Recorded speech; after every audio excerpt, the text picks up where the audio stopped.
O Boeing 757 já deveria ter sido aposentado há muito tempo. Um jato com 40 anos, fora de produção há 2 décadas, uma relíquia sedenta por combustível de outra era. A American Airlines aproveitou a pandemia para acelerar sua aposentadoria. A United mandou alguns para o deserto. A indústria decidiu que o 757 não tinha lugar no serviço de passageiros. Mas a Delta não só manteve os seus, como continuou a operá-los. Hoje, a Delta opera 96 Boeing 757, mais do que qualquer outra companhia aérea no mundo. No papel, isso não faz sentido. Consome mais combustível, manutenção cara, um design que basicamente nasceu antes da internet. Mas, de alguma forma, a Delta transformou o 757 de um peso morto em uma arma competitiva. Como a Delta virou um avião esquecido em um dos ativos estratégicos mais inteligentes nos céus. E o que isso revela sobre como as companhias aéreas vencem ou perdem em 2025. Para entender a estratégia da Delta, precisamos voltar a 1983, quando o 757 entrou em operação. O 757 foi projetado para substituir o 727, uma aeronave de fuselagem estreita com desempenho quase de fuselagem larga. Podia transportar entre 200 e 240 passageiros pelo Atlântico, decolar de aeroportos escaldantes e pousar em pistas que jatos maiores não conseguiam tocar. A Boeing chamava isso de solução no meio do mercado. Mais capaz que um 737, mais eficiente que um 767, as companhias aéreas não se cansavam dele. Ele ficou conhecido como o foguete de bolso ou lápis voador. Entre 1982 e 2004, a Boeing construiu 1.050 unidades do 757, incluindo cargueiros. Eles estavam em todo lugar. A American usava para voos de costa a costa, a United para a Europa e as Charter adoravam para rotas no Caribe. Mas é aqui que fica interessante. Desses aviões produzidos, cerca de 500 ainda estão ativos em serviço de passageiros e carga hoje. O resto, estacionados em desertos ou totalmente desativados. O que aconteceu com o destaque da aviação? 3 fatores destruíram a reputação do 757 entre a maioria das companhias aéreas. Primeiro, os custos operacionais se tornaram insustentáveis com o envelhecimento da frota. Despesas de combustível e manutenção eram de 20% a 30% maiores em comparação com aeronaves modernas como o Boeing 737 MAX ou Airbus A321neo. Os motores do 757, originalmente projetados nos anos 1980, viraram relíquias famintas por combustível. Segundo, a Boeing parou de fabricá-los em 2004 e nunca criou um substituto direto. A Boeing assumiu que as companhias aéreas simplesmente dariam as missões do 757 para o 737 e 767. Mas isso deixou lacunas enormes. Rotas longas demais para o 737, mas pequenas demais para um widebody. Terceiro, novos narrowbodies começaram a comer o terreno do 757. O Airbus A321neo podia atender muitas rotas domésticas com melhor economia de combustível. A American Airlines aposentou toda a sua frota em 2020, eliminando o que para os executivos chamaram de custos desnecessários. A United também eliminou boa parte dos seus 757 em 2020, focando no 737 MAX para rotas domésticas e 787 para missões mais longas. O consenso da indústria foi claro: o tempo do 757 havia acabado. Mas enquanto todo mundo estava saindo, a Delta fazia algo completamente diferente. Eles estavam apostando com tudo. Alguns 757s vieram da fusão com a Northwest em 2008, mas a Delta também adquiriu estrategicamente mais unidades à medida que outras companhias os abandonavam. Não era só voar com aviões antigos e interiores ultrapassados. A Delta investiu milhões tirando cabines desatualizadas para instalar assentos modernos, sistemas de entretenimento atualizados e seções premium que competem com aeronaves muito mais novas. Mas o que ninguém esperava, a estratégia da Delta não é ser econômica ou nostálgica. Trata-se de explorar 3 fraquezas específicas nas redes dos concorrentes. E essas fraquezas estão prestes a mostrar porque a decisão ilógica da Delta é, na verdade, um golpe de gênio. É um dia de verão com 38 graus no aeroporto internacional da Cidade do México. O ar rarefeito a 2.100 metros de altitude cria condições desafiadoras para o desempenho das aeronaves. A maioria dos aviões estreitos tem dificuldade para decolar com carga total nessas condições. Mas os motores potentes do 757 vencem essas dificuldades com facilidade. A Delta opera vários voos diários com o 757 para destinos que exigiriam limitações de peso em aeronaves menores. O A321neo tecnicamente suporta essas rotas, mas com concessões que prejudicam os lucros. O 757 faz isso sem suar. Enquanto os concorrentes enfrentam limitações de desempenho, a Delta transporta passageiros e cargas lotados para esses destinos complicados. Alguns aeroportos premium foram projetados para aeronaves menores, mas são exatamente onde a Delta quer oferecer aviões maiores e mais assentos. O 757, com seus motores potentes, consegue operar com segurança em aeroportos limitados, mesmo com a lotação cheia. Tente isso com um 767 ou A330 e você terá que lidar com restrições de peso importantes ou simplesmente não conseguirá operar a rota. As cabines modernizadas da Delta, com entretenimento atualizado, atraem passageiros em rotas sem alternativas. A Delta literalmente serve aeroportos onde os concorrentes precisam se adaptar, dominando o mercado de viagens de negócios premium com pouca concorrência. Mas a principal vantagem do 757 é algo que quase ninguém pensa: rotas transatlânticas com pouca demanda. Em agosto de 2025, a Delta opera apenas 2 rotas transatlânticas sazonais com o 757, Detroit para Keflavik 5 vezes por semana e Minneapolis para Keflavik diariamente. Mas o panorama histórico conta uma história maior. Antes da pandemia, a Delta voava muitas rotas diferentes com o 757 para a Europa, JFK para Shannon, JFK para Lisboa e outras que os concorrentes não conseguiam operar economicamente com aeronaves maiores. O alcance de 3.900 milhas náuticas do 757 permite à Delta operar voos diretos em rotas onde os concorrentes obrigam os passageiros a fazer conexão em grandes hubs. A configuração 2.2 da classe executiva e o layout mais espaçoso 3.3 da econômica oferecem mais conforto nessas viagens mais longas. Mesmo com restrições de carga em alguns voos mais longos para a Europa antes da pandemia, a Delta manteve a lucratividade onde os outros não conseguiam fazer as contas fecharem. É aí que a aparentemente louca estratégia da Delta revela sua genialidade, e agora fica ainda melhor. Aqueles 96 Boeing 757 na frota da Delta, 80 757-200 e 16 757-300, zero dívidas, já estão totalmente pagos. O maior gasto para a maioria das companhias aéreas, os custos de financiamento das aeronaves, não existe para as operações do 757 da Delta. Compare isso com comprar aviões novos. No preço de tabela, um Airbus A321neo custa cerca de 130 milhões de dólares. Para substituir toda a frota de 757, a Delta precisaria de um investimento bilionário.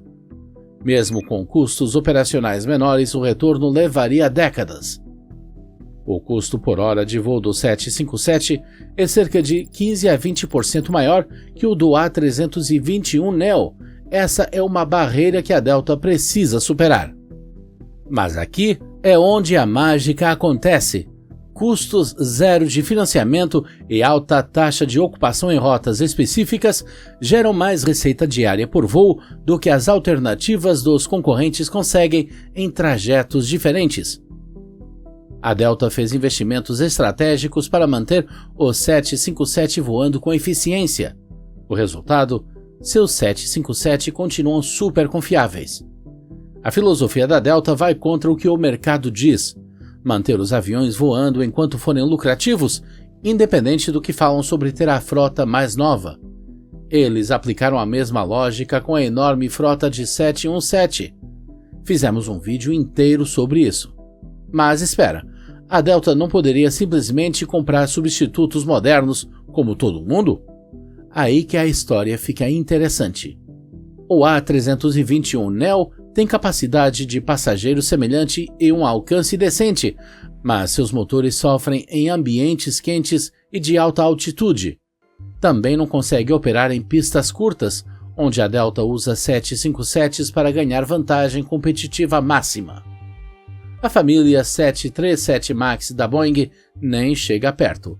A maior variante, o MAX 10, tem capacidade parecida, mas alcance e potência muito menores para condições desafiadoras de aeroporto. A Boeing reconheceu essa lacuna e, segundo rumores, tentou desenvolver um novo avião de médio porte, o NMA, às vezes chamado de 797. Teria sido o substituto ideal do 757, com capacidades semelhantes mas eficiência moderna. Mas a Boeing cancelou todo o programa para focar em resolver os problemas do MAX. A Airbus tentou preencher essa lacuna com o A321XLR, um avião de corredor único e alcance extra longo, capaz de algumas rotas transatlânticas. Está perto, mas ainda não iguala o desempenho do 757 em condições de calor e altitude ou nas pistas curtas que a Delta explora para vantagem competitiva. A aeronave que se encaixa melhor na rede da Delta simplesmente não existe na versão moderna. Então a companhia fica presa a um projeto de 40 anos que ainda faz o trabalho melhor que qualquer novidade. Como essa estratégia se compara com a dos concorrentes? A American Airlines adotou a abordagem oposta, aposentando toda a sua frota de 757 até 2020 para eliminar custos crescentes. Eles os substituíram por mais A321neos e apostaram na otimização de rotas através da rede de hubs.